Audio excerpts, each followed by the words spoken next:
Just a nurse. That's what Dr. Mercer said to the board chair 3 months after Ashley Cooper started her graveyard shift at Cedar Creek Medical in Savannah. He didn't know she'd served 12 years. He didn't know her hands had held 43 wounded soldiers together while bullets tore through a field hospital in Helmand Province. He didn't know she was trained to notice things, small inconsistencies in supply orders, phantom charges buried in post-operative billing, equipment invoices for devices that never arrived on the floor. He certainly didn't know she was still here on assignment, watching. Waiting. And he definitely didn't know that the blind veteran in room 347 had her name tattooed on his forearm, inked there the day she'd carried him for miles through desert heat with a sucking chest wound, though his sightless eyes could no longer recognize her face. What happened next would change everything.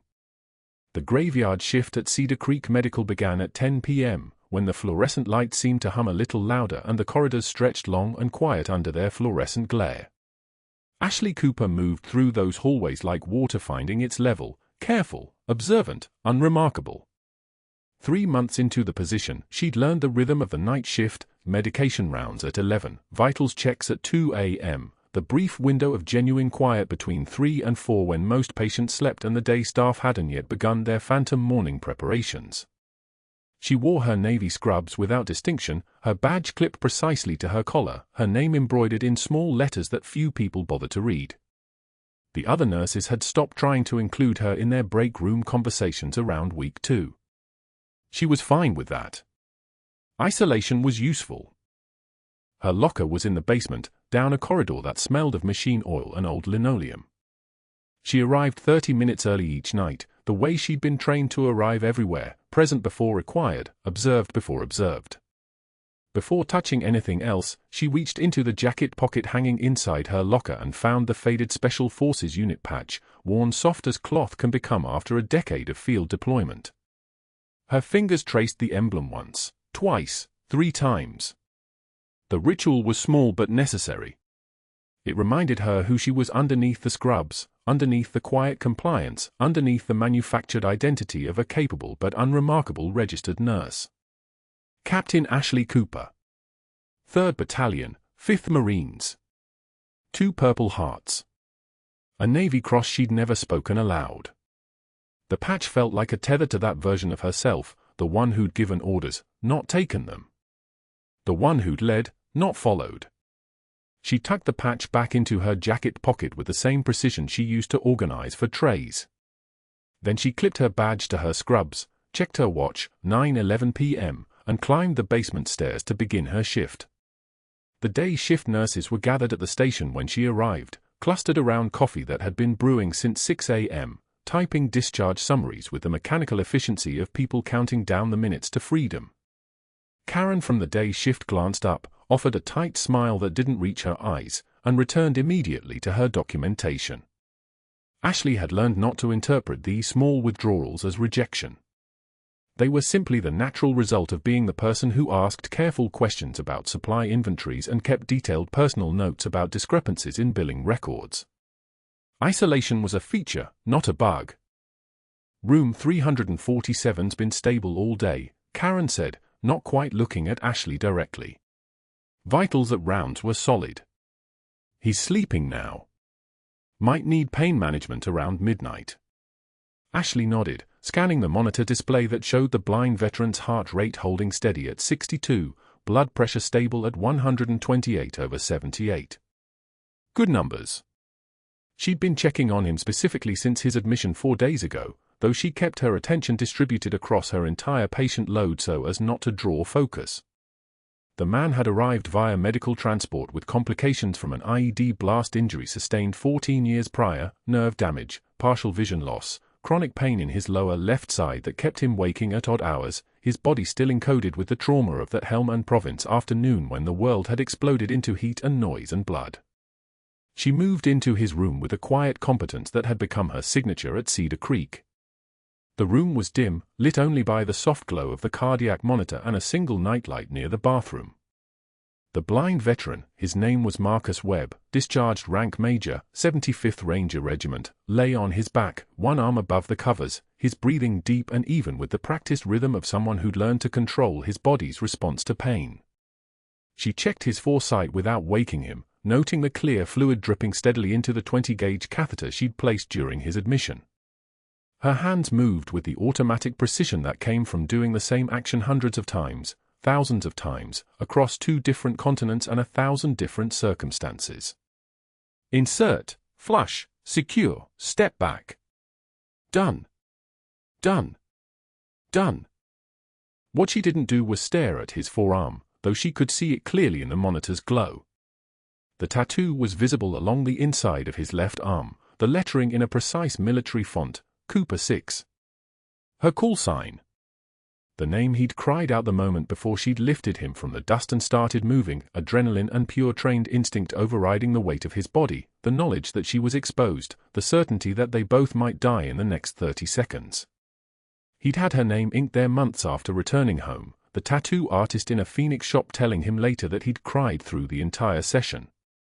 Not in pain. In gratitude. In something deeper than gratitude, the recognition that someone had chosen to carry him when they could have left him behind. But the blind veteran couldn't see her face. Couldn't make the connection. And Ashley couldn't tell him who she was because she was supposed to be just another nurse. A handler in Baltimore was monitoring her every move, tracking every call she made, every note she took. She was here for information about that Helmand Province afternoon, about what Marcus Webb had witnessed that day, about the war crime that a defense contractor with a $2.3 billion contract would do almost anything to keep buried. That was the mission. That was the reason she'd earned her nursing license, why she'd taken this position under an assumed professional identity, why she was standing in a darkened hospital room in Savannah looking at a man who'd trusted her enough to tattoo her call sign onto his skin.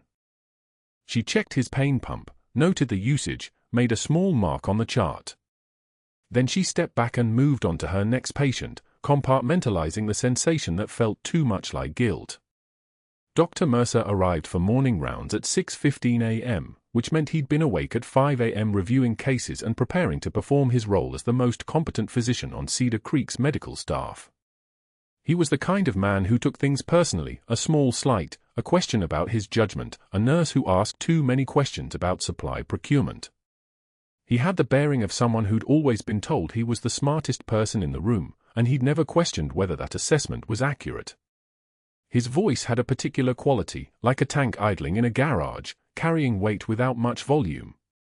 Ashley stood at the station, reviewing the overnight charting for the 7 patients on her rotation, when she noticed him looking at her. Not at what she was doing. At her. His eyes had that quality of someone performing an assessment, the way a surgeon examines an X-ray, looking for problems. She didn't look back directly. Instead, she continued her work, her pen moving with steady purpose through the documentation, her posture precisely neutral. Waiting. He stopped at the station. She became aware of his presence the way you become aware of a change in air pressure, some shift in the electromagnetic spectrum that registers in your body before your conscious mind can catalog it. He set his tablet down with a small decisive click against the laminate countertop, and the other nurses, Stephanie, Jennifer, Casey, suddenly found urgent reasons to locate patient files at the opposite end of the station. The shift was automatic, practiced. They'd already learned to associate Ashley's presence with complications. "You're charting on the post-operative billing for patient 342, Dr. Mercer said. Not a question. A statement. He pulled up the digital record on his tablet, his thumb scrolling through the documentation. His expression remained neutral, but his jaw carried a tightness that suggested he was looking at something that displeased him. You've noted here that the equipment upgrade charge doesn't correspond to any actual equipment delivery. Ashley kept her pen moving. The invoice lists a cardiac monitoring upgrade for $8,400. I verified with materials management. The equipment wasn't received. Did I ask you to verify anything? No, sir. Then why are you filling the chart with your own investigations instead of your nursing documentation? The question hung in the air like a test question, the kind designed not to elicit information but to establish dominance. Ashley had been asked variations of this question before, in different settings, under very different circumstances. Her response was practiced but felt fresh, deferential without being subservient, compliant without being weak. I wanted to ensure the medical record was accurate. Dr. Mercer's eyes moved across her face with the quality of someone searching for something he wasn't sure how to name. The medical record is not your responsibility, Ms. Cooper. Your responsibility is nursing care, patient assessment, documentation of clinical observations, not accounting audits. He paused, letting the weight of his conclusion settle. This kind of attention to minutiae can create unnecessary complications. Problems where none existed. You understand? Yes, sir. Good. He picked up his tablet and moved toward the patient rooms. The conversation concluded from his perspective, closed like a door. Morning rounds in 15 minutes. Ensure all patients are ready for assessment. Ashley watched him move down the corridor toward room 347, where the blind veteran still slept. She set her pen down and pressed her palm flat against the counter, noticing the slight tremor in her hands, not fear. Never fear. The tremor was restraint, the physical manifestation of discipline holding something larger in place. She breathed in through her nose, counting to 4. Then out. For seconds. The way they'd taught her in combat medicine, the way they'd taught her to manage vital signs when every second mattered and panic meant death. But that wasn't the worst part. The worst part was that Dr. Mercer was right about one thing: the charting was unusual. The supply irregularities were unusual.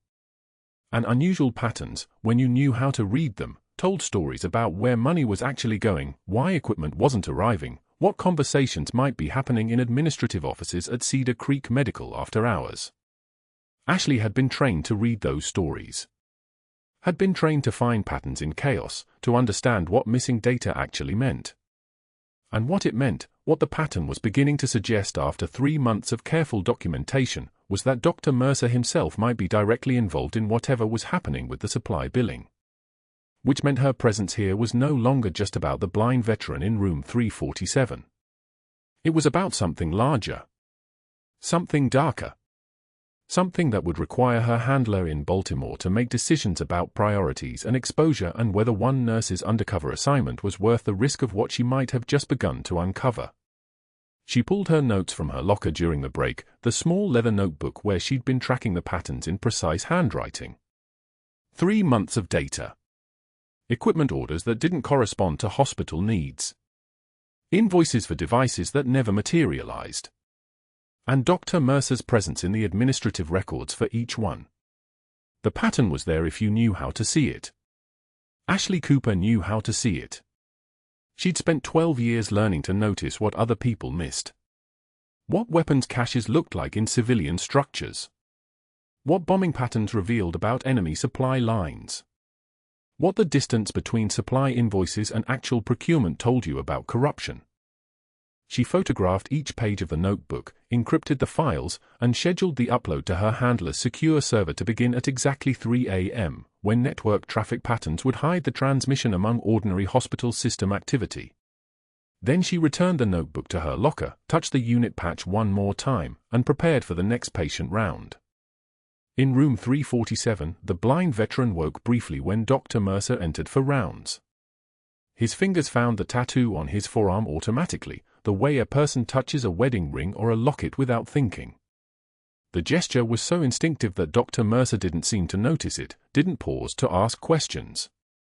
The blind man felt the wall of presence that was the doctor, the authority, the power, and his body went tense in the way of someone who'd learned that medical environments meant exposure, vulnerability, loss of control. Dr. Mercer completed his assessment in 11 minutes, declared the patient progressing normally, and moved on to the next room. Ashley watched from the doorway, invisible in her scrubs and her compliance and her careful, unremarkable presence. And she made a decision that would change everything. She was going to find out exactly what Dr. Mercer was doing with those missing supply contracts. And then, when she had enough evidence, when she understood the full scope of what was happening at Cedar Creek Medical, she was going to bring it all down. Not because her handler told her to. Because it was the right thing to do. And because the man in room 347, the one who'd carried her name on his skin for 14 years, deserved to live in a world where people were held accountable for their corruption, their lies, their small invisible crimes. She had no idea, yet, what that choice would cost her. Dr. Mercer had been building his case against her for exactly 11 days when he chose room 512 to make it public. The elderly patient's family had gathered around the bed like a parliament of worried relatives, his wife of 53 years, 2 adult daughters in cardigans, a son-in-law checking his watch every 30 seconds. Ashley was adjusting the morphine drip when she heard the voice behind her, pitched loud enough to carry down the corridor like an announcement. "Stop right there." She stopped. The family watched. Mercer entered with 3 residents trailing him, their white coats rustling like expensive paper. "Did you just administer Dilaudid without physician authorization?" His eyes were bright with something that looked almost like hunger. Ashley kept her voice level, professional, the voice she'd trained herself to use in rooms where lives depended on clarity. "It's within the standing order parameters you signed yesterday, doctor." The patient was at an 8 on the pain scale. Vital signs are stable. Heart rate 86, BP 120/78. She didn't add, "I've given this medication 472 times. I've done it in a field hospital in Helmand Province with no physician present and with incoming mortar fire." But she could have. Mercer stepped closer to the patient's bed, ensuring every family member could track the angles of this encounter. His voice dropped to a tone meant to sound confidential but wasn't. "Standing orders are for nurses who understand clinical judgment. Not for night shift staff who think 3 months of employment makes them qualified to override medical decisions." He turned to address the family directly, his shoulders angled away from Ashley as if she'd already become background noise. "I sincerely apologize that our less experienced personnel don't always follow proper protocol. We're working to correct these issues." The wife's face crumpled slightly. One daughter frowned. The son-in-law looked uncomfortable in the way civilians got when they witnessed institutional power being wielded. Ashley's hands moved behind her back in a motion so automatic it was muscle memory from a different life. Clasped, fingers interlaced, thumbs pressed together. Eyes fixed on the middle distance, the point on the wall that wasn't his face, wasn't the family's expressions, wasn't anything that required her to process shame. Her breathing steady. In for 4 counts. Hold for 4. Out for 4. The same rhythm she'd used in ambushes, in supply shortages, in moments when showing emotion meant your team fell apart. Mercer continued, his words washing over her like he was describing someone else entirely. "We need to ensure Cedar Creek Medical maintains the standards our patients deserve." He was still talking when she counted her heartbeats. 72. Perfectly normal. No spike in cortisol. No tremor in her hands. Just a nurse standing in a hospital room while a man tried to dismantle her credibility in front of witnesses.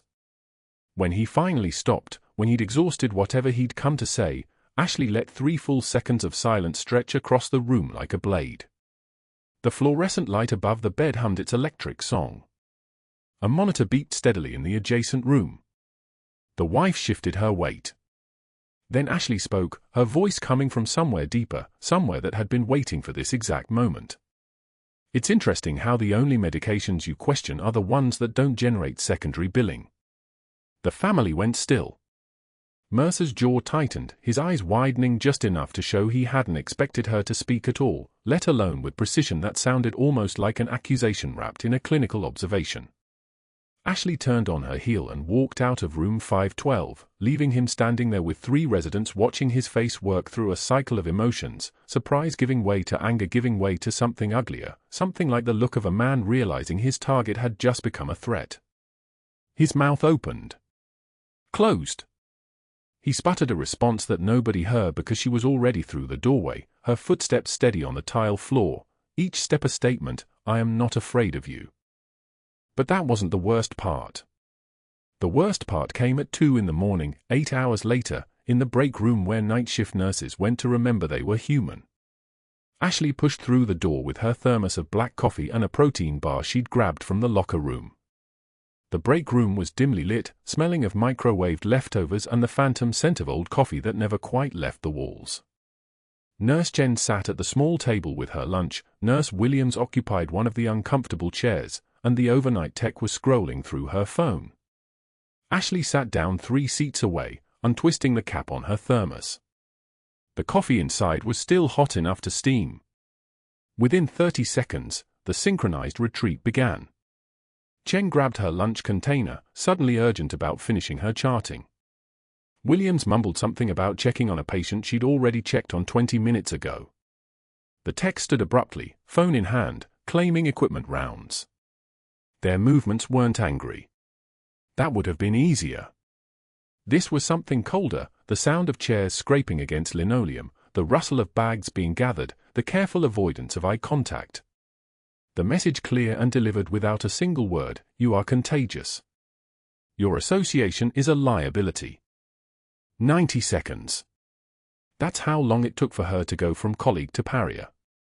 She sat alone in the break room, her coffee growing cold, the space around her expanding like she occupied more air than before. Like her presence required quarantine. The thing about being a military officer was that you understood chain reactions. You understood how fear moved through ranks faster than any order. Mercer had made his position clear: this nurse was a problem, a threat to his authority, someone to be isolated.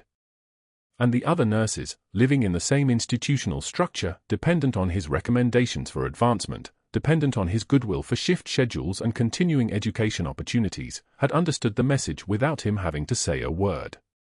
They left her alone in the break room. She finished her coffee anyway. Tuesday morning, the disciplinary board outside the nurses' station displayed a new entry.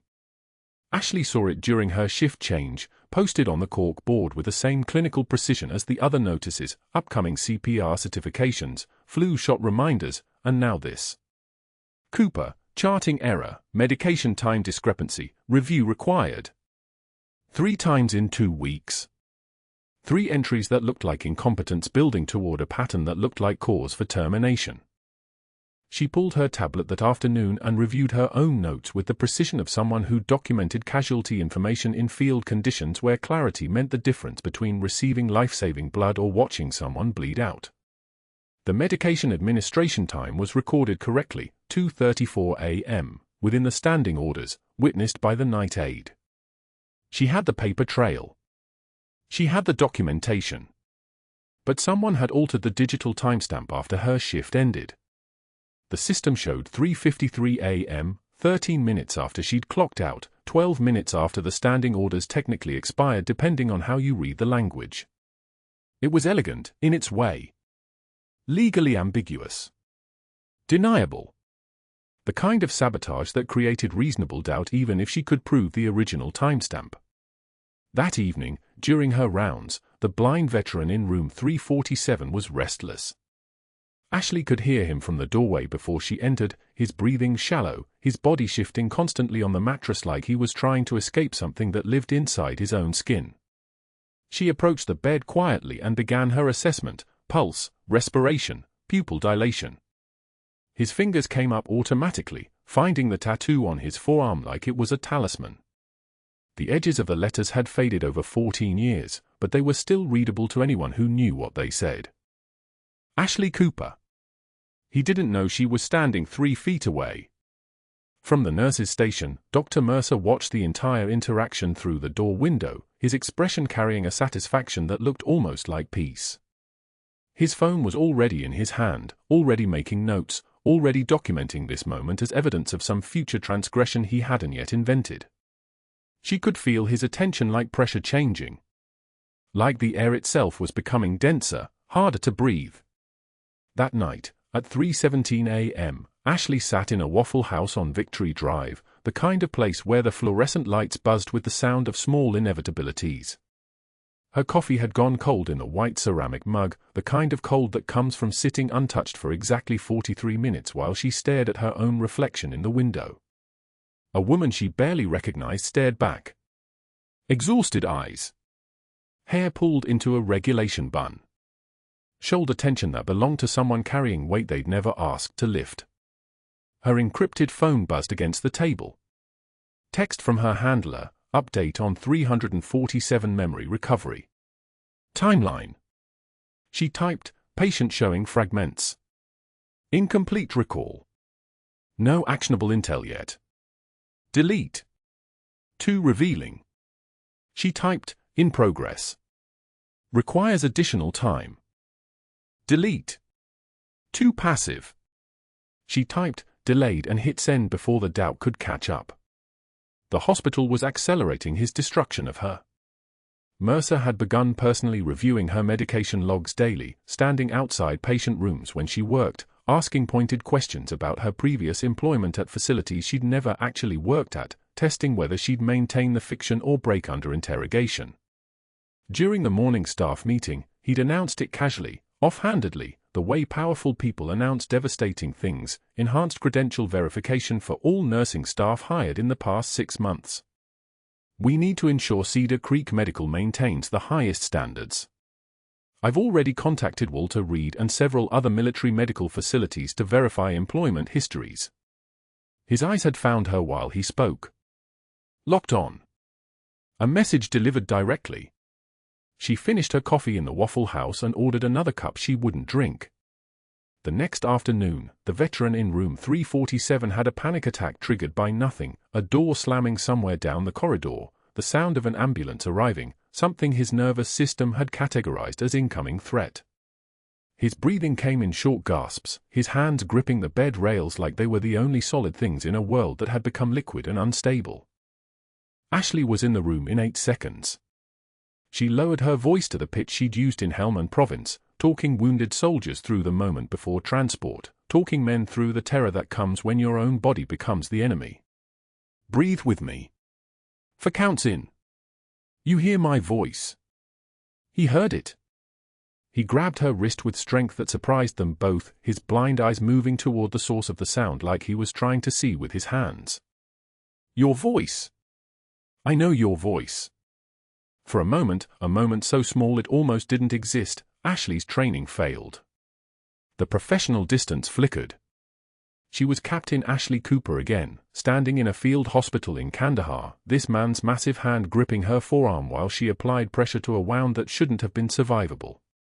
This man carrying her call sign on his skin for 14 years because she'd been the last thing he heard before the world went dark. Then the moment passed. His exhaustion claimed him. His grip loosened. Confusion replaced recognition, and he released her wrist, disappearing back into the fog that had been his reality since the IED. Through the door window, Dr. Mercer watched the entire interaction, his phone already recording, already documenting, already building his case. She could feel the trap closing. The Waffle House at 3:11 a.m. was nearly empty. Ashley sat in a booth by the window, her uniform still damp from the shift, coffee growing cold in front of her. The cup reflected the fluorescent lights, harsh, artificial, everything hollow. Outside, Savannah had retreated into that small hour silence where the world feels like it's holding its breath. She'd clocked out at 3:15. 42 minutes ago, she'd walked out of Cedar Creek Medical knowing that Dr. Mercer was still in his office. She'd seen the closed door, seen the phone pressed to his ear through the glass panel. His expression had the careful precision of someone making calls that mattered. Calls that would echo. The coffee tasted like regret. Ashley pulled her phone out of her scrub pocket. One message from an unknown number, already deleted by muscle memory. The text had read, "Extraction protocol may activate. Stand by." Her handler. Which meant someone had flagged her, which meant they'd opened a file, which meant the digital doors were closing one by one around her assumed identity. Captain Ashley Cooper didn't exist outside these walls. Captain Ashley Cooper was a phantom built specifically for this, a nursing license earned through 6 months of accelerated clinical training, a service record that would withstand casual scrutiny but not determined investigation, a cover so carefully constructed that she'd started to believe it herself somewhere around week 2. The problem was that the cover had become real. She watched a car move slowly down the street outside, headlights cutting through the dark like a surgical blade. 3 days ago, Marcus Webb in room 347 had grabbed her wrist as she adjusted his fore. His fingers, scarred from shrapnel, rough with calluses earned in a place that had tried to kill him, had trembled as he held on. "I know you," he'd whispered. Not recognition. Something deeper. Cellular memory. The body remembering what the mind had shattered. She'd pulled away. Protocol. Operational security. The mission. But she'd felt the weight of those words, "I know you," settle into her chest like shrapnel. The mission was simple in theory. The blind veteran had witnessed something in Helmand Province. A moment. An incident. Something that would cost a defense contractor 7 figures to keep buried. Something that involved people with authority and access and the kind of patience that comes from having everything to lose. Her job was to stay close. To earn his trust. To get him to remember. To document it. To bring it up through channels that would make it matter. Her job was not to care if he survived. Her job was not to save his life during a tension pneumothorax, was not to perform a needle decompression that took 40 seconds flat, was not to order O2 and fluids and stabilization like her hands knew what they were doing without asking her permission. Her hands had done that once in a field hospital in Helmand. She wasn't supposed to do it again. She wasn't supposed to be this good at being a nurse. The irony tasted like ash. Like coffee gone cold. Like every choice that leads to being trapped. Mercer's campaign wasn't personal, she understood that now. It was institutional. He'd sensed something wrong with her story and now he was pulling threads, calling people, building a case. By morning, there would be an investigation. By next week, there would be scrutiny. By the time they finished digging into her credentials, her handler would pull her out. Extraction protocol. The words hung in her mind like a countdown. And then Marcus would be alone. No captain nearby. No one who understood what lived behind his eyes.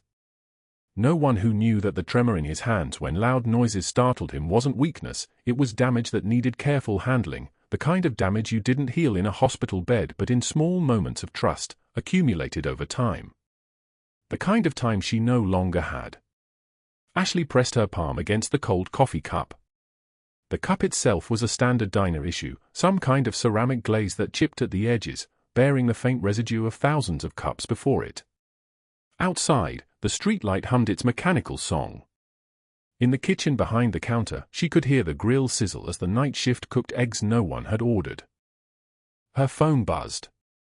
A hospital alert. Code change. Her reassignment notice had been posted to the system at 3:42 a.m. Pending credentialing review, effective immediately, Ashley Cooper was removed from direct patient care and reassigned to inventory management. Inventory. Stock counts. Supply closets. Everything that would keep her away from room 347. Mercer had made his move while she was still driving away from Cedar Creek. Efficient. Calculated. The kind of move that came from someone who'd already made 3 phone calls. Walter Reed would confirm her service record was legitimate but might note the classified redactions that would make any reviewer pause. The hospital board chair owed Mercer favors, malpractice cover-ups came due eventually. The Georgia Nursing Board would open a file. Just a file. Just a review. Just enough paperwork to create the appearance of process while the real machinery worked elsewhere. By next week, she'd be gone. Extracted. Reassigned to another cover in another city, starting from zero, trying to rebuild something that her handler would eventually decide was too high risk to maintain. Marcus Webb would be left with a stranger. Another nurse. Someone kind, probably. Someone competent. Someone without the faded Special Forces unit patch sewn into the lining of her jacket, the one she'd carried for 8 years waiting for the moment she'd need to prove who she really was. A moment that was no longer coming. She'd saved his life 3 days ago. That was the calculation that kept echoing. In the cardiac crisis, during those 40 seconds that felt like hours, she'd made a choice that a nurse would make. A choice that a covert operative should not have made. Good nurses save lives. Good operatives complete missions. Sometimes those two roles occupied the same body and sometimes they required choosing. She'd chosen the nurse. And now the nurse was being erased. The waitress approached with a coffee pot, but Ashley waved her off. The woman nodded. She'd seen this before, people sitting in Waffle Houses at 3 in the morning, not drinking the coffee, just watching it go cold. Ritual grief without words. Ashley stood. She needed to walk. Movement helped. Movement was something her body still understood, even when her mind was fracturing along predetermined fault lines. She left a 20 on the table for a $4 coffee and pushed through the door into the Savannah humidity, into air that tasted like distant rain and salt from something far away. The parking lot was empty except for her car and a semi-truck running at idle, the driver sleeping in the cab. The hiss of the air brake. The glow of dashboard lights through the windshield. Things that moved through the world without stopping. Things that didn't get attached to patients. Things that didn't fail at their primary mission because they'd become too good at their cover. She pulled out her phone and looked at the hospital reassignment again. Inventory management. It was professional. It was bureaucratic. It was the sound of doors closing with the gentle precision of institutional process. What Mercer didn't understand, and what her handler would understand too late, was that you couldn't pull someone out of deep cover without consequences. You couldn't build that much trust and then remove it. You couldn't make someone remember they were Captain Ashley Cooper after 3 months of being just Ashley, just a nurse, just someone who held your hand and didn't let you drown. Marcus Webb would deteriorate. Maybe slowly. Maybe fast. But the piece of him that had reached toward recognition, toward the ghost of someone he almost remembered, would die the moment she vanished. And no investigation, no extraction protocol, no amount of operational security would change that fact. The rain started as she drove back toward Cedar Creek. Not hard. Just persistent. The kind of rain that didn't announce itself until it was already everywhere. She turned off the radio. She needed the silence. She needed to think through what came next, the inventory closet, the restricted access, the slow erasure, the handler's eventual decision that this cover had become too compromised.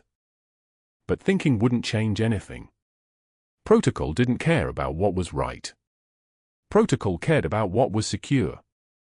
By dawn, by the time the day shift arrived and saw her reassignment notice, by the time the chain of command processed her transfer away from direct patient care, everything would change. And for Marcus Webb in room 347, the one person who had carried him for miles through Helmand Province with a sucking chest wound, the one person who understood what lived behind his empty eyes, would become a memory he couldn't quite access. The mission was failing because she'd become too good at the mission. And that was the only victory that would matter, even though it felt like defeat. Wednesday started like every other morning at Cedar Creek Medical, fluorescent lights humming their monotonous prayer. The ventilator in room 347 wheezed its mechanical rhythm, and Ashley Cooper counted inventory in the supply room while pretending her world wasn't collapsing. The Georgia Nursing Board investigation had escalated to urgent status. Walter Reed was asking questions. Her handler had sent the extraction code at 3 a.m. She was supposed to leave Savannah by dawn.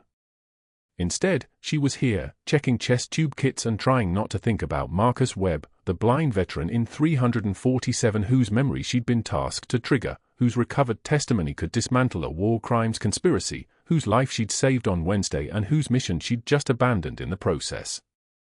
The code blue alarm pierced through the supply room at 9:08 a.m. like a defibrillator charging. Room 347. Ashley moved without deciding to move. The supply cart clattered behind her as she ran toward the cardiology wing, her feet finding the rhythm of hospital tile, 1, 2, 3, 4, the sound of motion that meant someone was dying. She pushed through the doorway and the scene crystallized, Marcus Webb rigid in the examination chair, his breathing ragged and labored, his chest heaving in a pattern that belonged to no normal rhythm. His lips were turning blue.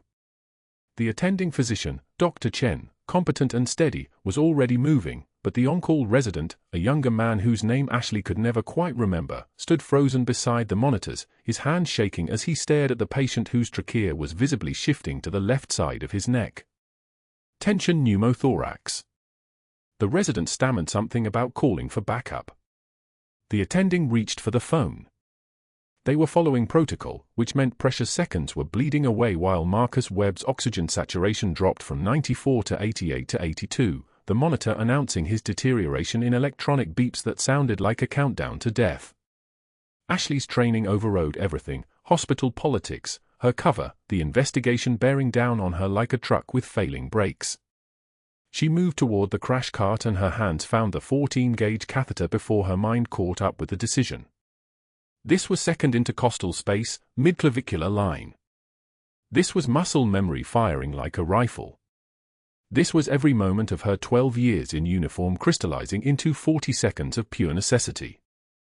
"Move," she said, not a request. The resident stumbled backward.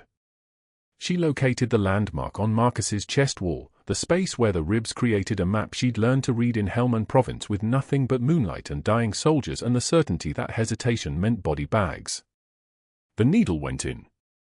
Clean entry through skin and muscle and pleura. The hiss of released pressure filled the room like a gunshot, like victory, like everything she'd trained for collapsing into a single perfect moment of being exactly where she was supposed to be. Marcus Webb's lips went from blue to pink. His breathing stabilized. His oxygen saturation climbed, 75, 82, 88, 92, the numbers ascending like a prayer answering itself. She caught herself mid-breath, already calling out orders in the voice that belonged to Phi Base Copper and 13 hours of sustained enemy fire. "I need oxygen at 15 liters, get me a chest tube kit, someone call respiratory therapy now." Her hands were moving, inserting a second fall line with the terrifying fluid precision of someone who'd done this under fire and understood that there was no difference between a field hospital and a civilian ER when the patient was dying. She'd trained 1,000 times for this. She'd done this while Taliban mortars were walking toward her position. She'd done this with a soldier's arm hanging by a tendon and the certainty that the next shell would find them both. Then she remembered where she was. The attending physician was staring at her. The resident had backed all the way to the wall. 2 nurses at the doorway had gone absolutely still, the kind of stillness that meant they'd heard something in her voice that didn't match the nurse who'd been isolated in the break room 3 days ago, the woman the hospital had been training itself to dismiss. Respiratory therapy arrived. The chest tube was placed. Marcus Webb's oxygen sat at 96% and holding. Ashley stepped back, her hands finally catching up with the signal to stop moving, and she saw the trembling there in her fingers, not fear, but the aftershock of a body that had just switched from apex predator back to human being, and the transition always cost something. Dr. Mercer arrived 6 minutes later. He stood in the doorway, taking in the scene, the stabilized patient, the chest tube in place, the monitors displaying vital signs that belonged to someone who was going to survive. His face moved through surprise, then calculation, then something colder than either of those emotions. Satisfaction. The expression of a man who'd just been handed the evidence he needed. "My office," he said quietly. "Now." Ashley couldn't leave. The patient needed monitoring. Respiratory therapy needed parameters. The resident needed guidance through the next phase of treatment, needed to understand what he'd missed when his training froze and his brain went blank. She stayed until the attending physician nodded, until she'd handed off the care, until she was certain Marcus Webb would live another day without her standing between him and death. By the time she finished her shift at 3 p.m., the damage had calculated itself into 3 separate phone calls. The first had gone to the hospital board chair, a man named Sterling who owed Dr. Mercer favors from a medical licensing committee 3 years back. The second had gone to Walter Reed's personnel department with carefully worded concerns about stolen veilers and unauthorized medical procedures performed under duress. The third had been placed directly to the Georgia Nursing Board, requesting an emergency hearing to discuss serious credential discrepancies and scope of practice violations. Each call had been made with the precision of someone who understood institutional power, who knew exactly which levers to pull and how much force to apply. Her handler's text arrived at 4:17 p.m., extraction code confirmed. Transport at 0600 hours. Pack only essentials. Ashley sat in her apartment above the pharmacy on Victory Drive and looked at the message. 6 hours. She could be on the highway by dawn, could let the investigation close around an empty chair, could disappear back into whatever institutional machinery had created her for this role. The mission would fail. Marcus Webb would never recover his memory. The war crimes conspiracy would calcify into classified files and redacted reports. The people responsible would continue breathing air and eating meals and sleeping at night, the kind of people who understood that the best security system was knowing that nobody would believe the testimony of a blind man whose memories were fractured by trauma and PTSD. She didn't pack a single item. Friday morning, Cedar Creek Medical's ER received a cardiac admission, a refugee from a government medical resettlement program that existed in the bureaucratic spaces between the State Department and the Department of Defense. The patient was Afghan, late 50s, with the weathered face of someone who'd spent his life in a place where the sun was more honest than most people could tolerate. His name was in the system under paperwork that Ashley wasn't supposed to see, but hospital security was lax and the intake files sat in unlocked racks during shift changes. She was retrieving sterile gloves from the supply cabinet when she walked past his gurney. His eyes went wide. His face flooded with recognition, not the confused recognition of someone trying to place a familiar feature, but the absolute certainty of someone identifying a face that had been burned into his memory by fear and respect and the kind of proximity that comes from being enemies across a distance measured in meters and minutes. He started shouting in Pashto. The word shaitan cut through the ER chaos like a blade, not a name, but a legend, the devil, the call sign his fighters had given to the American officer who held Phi Base Copper for 13 hours against a reinforced Taliban company. The name meant invincible. The name meant she'd killed his men and saved her own and walked out of hell carrying another soldier on her back while bleeding from a shrapnel wound that split her ribs like a book opening. Ashley's hands went steady. Her voice dropped an octave. "You're safe," she said in Pashto, the language returning like a weapon she'd stored for use on exactly this day. "You're in a hospital. You're safe." The elevator dings at 2:34 p.m., and Marcus Webb appeared in his wheelchair, being transported for imaging on the 4th floor. He was being wheeled past the ER by a technician who didn't understand that she was pushing toward a collision between past and present, between the man Marcus had been 3 years ago and the ghost of that man who'd been trying to surface through the fog of trauma and time. Marcus heard the commotion. He heard Ashley's voice. His entire body went rigid. His head turned toward her with the kind of absolute certainty that belonged to someone who'd heard that voice while dying, while bleeding into the sand, while being carried through a firefight that should have killed them both. His fingers gripped the wheelchair arms hard enough to turn his knuckles white. "Copper 6, he whispered. The words escaped him like a prayer that had been waiting 3 years to be said aloud. A Marine Corps liaison named Thomas Halloway, gray-haired, 63, with the bearing of someone who'd spent a career in personnel and decorations, had been visiting another veteran on the 4th floor. He heard the commotion from the stairwell and came down to investigate. His eyes found Ashley and his entire face shifted, went pale, then flushed with the kind of emotion that comes from recognizing someone you thought was either dead or classified beyond the reach of civilian hospitals. He pulled out his phone with shaking hands. "Captain Ashley Cooper," he said, reading from a citation he'd pulled up in 12 seconds. "United States Army Special Forces. Extraordinary heroism in Helmand Province. Personally treating 43 wounded personnel while under sustained enemy fire." His voice was getting louder, cutting through the ER noise.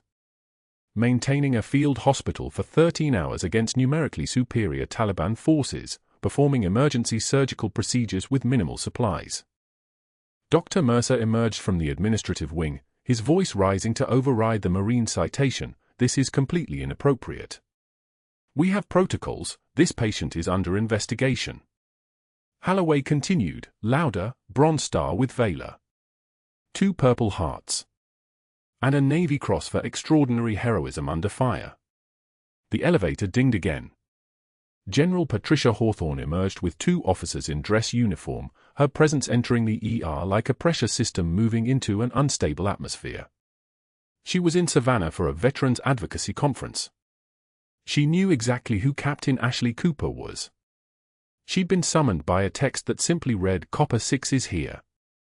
The general walked directly to Ashley and rendered a salute that was crisp enough to cut glass, a gesture of recognition that made the entire ER collapse inward, made every other conversation stop, made the fluorescent light seem to hum a different frequency.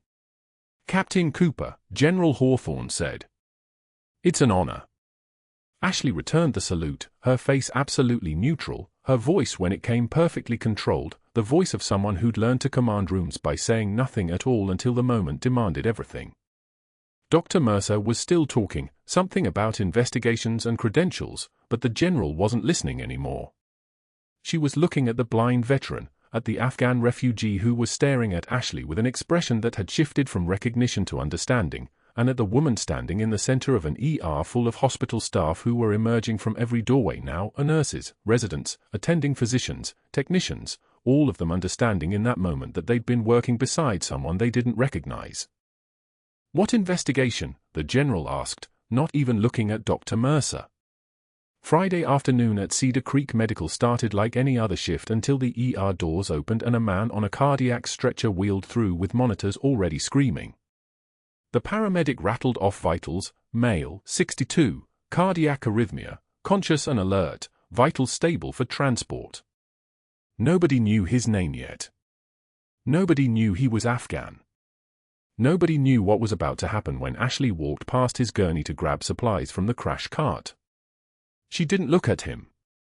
Just reached for the 14-gauge catheters, her movements efficient and practiced, hands steady as surgical lasers. The man's eyes snapped open.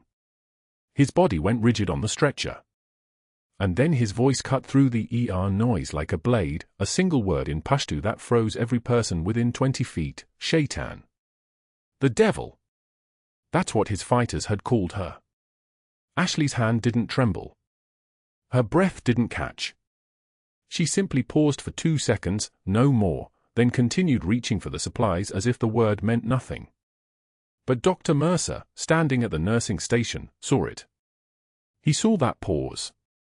He saw the precise moment when the Afghan man's face twisted with the kind of recognition that only comes from survival, from witnessing someone at their most terrifying, from watching a captain hold a field hospital for 13 hours while his forces threw everything they had at the wire. The stretcher was being wheeled toward imaging when the blind veteran's transport came down the corridor from the opposite direction. James Whitmore was being moved for a routine cardiac scan, his guide cane folded beside him on the stretcher, his fingers searching for something to hold and finding only air. And then he heard it, not the word in Pashto, but the voice beneath it, the voice calling orders to the ER team, the same voice that had whispered encouragement to him for 4 miles through dust and fire 13 years ago. He went rigid. His head turned toward her voice with the precision of a satellite dish locking onto a signal. When he whispered it, the words carried the weight of 3 years of darkness and the sudden, stunning return of light, Copper 6. Not a question. A name. A call sign. A recognition so absolute that it cut through his blindness like he was seeing her face all over again. The ER erupted into controlled chaos, 2 unrelated patients with cardiac episodes, monitors beeping in overlapping rhythm, nurses calling out vitals in staccato rhythm. But then a Marine Corps liaison who'd been visiting his cousin 3 floors up stepped into the hallway. He'd heard the commotion. He'd heard the name. And he pulled out his phone and opened a file he'd saved to read at his cousin's bedside, a file he kept because it reminded him what real heroes looked like. He began reading aloud. His voice carried authority that made nurses stop and listen. Captain Ashley Cooper, for extraordinary heroism in Helmand Province, personally treating 43 wounded while under sustained enemy fire, maintaining critical life support protocols despite persistent mortar attacks, holding position at forward operating base Salerno for 13 continuous hours. For exceptional courage and command presence under extreme duress. 4. Excuse me. Dr. Mercer's voice shot across the ER like a snapped whip. There are protocols for these kinds of announcements. Proper channels. This is a medical facility, not a... The elevator doors opened. A 2-star general stepped out in dress blues. Behind him, 2 officers in full Class A uniforms. They moved through the ER the way eagles move through clouds, with absolute authority, like the air itself had to make room. The general's eyes found Ashley in 3 seconds. He crossed the distance between them in 6 strides and rendered a salute so crisp it could cut glass. His voice, when it came, was parade ground loud and monument still, "Captain Cooper. On behalf of the United States Marine Corps and the Department of Defense, we acknowledge your service and your sacrifice." Dr. Mercer opened his mouth. Closed it. The color drained from his face like someone had pulled a plug. The general continued, his voice listing decorations with the weight of history: Bronze Star, Silver Star, 2 Purple Hearts, Navy Cross for Valor above and beyond. Each medal hung in the air like a judge's gavel. Each one was a fact. Each one was proof that everything Mercer had tried to build, the investigation, the institutional pressure, the network of complaints, was constructed on sand while a mountain stood 3 feet away. Within 48 hours, the Georgia Medical Board investigator assigned to review Ashley's credentials made a phone call to verify her service record. That investigator was a former Army nurse herself, and she'd read the same medical journals that Ashley had published in under her real name. When the investigator confirmed that Captain Ashley Cooper had actually completed her nursing degree and maintained an active license, and when she started asking questions about why someone would file complaints against a decorated combat medical officer, the entire trajectory shifted. The investigator pulled Cedar Creek Medical's billing records. She found the phantom charges Ashley had noticed on her first week. Equipment upgrades billed and never delivered. Post-operative supply costs that didn't match inventory usage. A pattern consistent and deliberate, suggesting someone had been running a kickback scheme with a medical supply company called MedTech Solutions for approximately 18 months. The investigation pivoted. Now they were looking at Dr. Mercer. Mercer didn't know this yet. Not for 3 more days. He moved through those days like a man still convinced he'd won, still certain that the general's visit was a temporary disruption to his plan, that Ashley would be gone within a week once the board concluded their investigation. He scheduled a meeting with the hospital board chair to discuss her insubordination and credential irregularities. The board chair cancelled the meeting. He called the same morning he received his own letter from the Georgia Medical Board. Mercer tried calling his contact at Walter Reed. He got transferred to legal affairs. He tried reaching the MedTech Solutions representative who usually handled his monthly payments. The calls went unanswered. The hospital's legal team requested a meeting to discuss billing irregularities in his surgical cases. By day 4, he understood. The walls weren't closing in. They'd already closed. Federal healthcare fraud investigators were reviewing years of billing records. The blind veteran, whose memory had finally started returning in fragments triggered by hearing Ashley's voice, had provided a statement to investigators about the war crime he'd witnessed, not to Ashley's handler, but to someone focused on defense contractor fraud. The same contractor that owned the MedTech Solutions subsidiary. The threads connected. His weapon had become his executioner. 6 months later, Cedar Creek Medical smelled different. Not the antiseptic and coffee that had marked the graveyard shifts, but something cleaner, something unburdened. Equipment upgrades started arriving without phantom billing. The phantom charges stopped. Dr. Mercer accepted a plea agreement that included permanent revocation of his medical license and restitution totaling $400,000. Ashley occasionally saw him driving a white MedTech Solutions delivery van through Savannah, wearing a polo shirt with a company logo, no longer trusted to touch patients, no longer trusted with anything except moving boxes from one warehouse to another. The man who had tried to destroy a captain with paperwork now delivered supplies to hospitals that wouldn't let him pass the loading dock. Pain is data, and this was Mercer's data written in humiliation. James Whitmore, the veteran from what was no longer Room 347, had been transferred to a long-term care facility 3 miles from Cedar Creek. His vision wouldn't return. The optic nerve damage was permanent. But his memory had come back in pieces, then paragraphs, then chapters, and finally the complete book of what he'd witnessed 13 years ago in Helmand Province. He testified in 2 investigations, one about the war crime involving the defense contractor, one about his care at Cedar Creek. Both investigations were ongoing. Both were moving toward indictments. On a Tuesday afternoon, Ashley walked into the sunroom where James spent his mornings. He was sitting in a shaft of light, his fingers moving over something small and faded, turning it carefully like he was reading Braille. The faded Special Forces unit patch. She'd removed it from her jacket lining the week after the general's visit and placed it in his hands, finally stopping the hiding. "You kept this," he said. Not a question. 13 years, he continued, his fingers tracing the embroidery. "You kept our patch." She sat beside him. The morning light made everything sharp and new. "You kept my name," she said. "Even when you couldn't see. Even when your handlers told you to forget. You knew me." He smiled. His fingers found the tattoo on his forearm, her call sign, inked there 13 years ago, and traced it like he was confirming it was still real. Some things you don't forget, even when you can't see them anymore. The mission was complete, though not in the way her handler had planned. The undercover assignment had succeeded. The war crime investigation had moved forward. But she'd chosen to stay. Permanent position at Cedar Creek. No more missions. No more handlers. Just a captain who preferred saving lives to managing them, one shift at a time, one patient at a time, the way it should have been all along. As she stood to leave, James said, "The other guys from Copper 6 heard I found you. They want to visit. That okay?"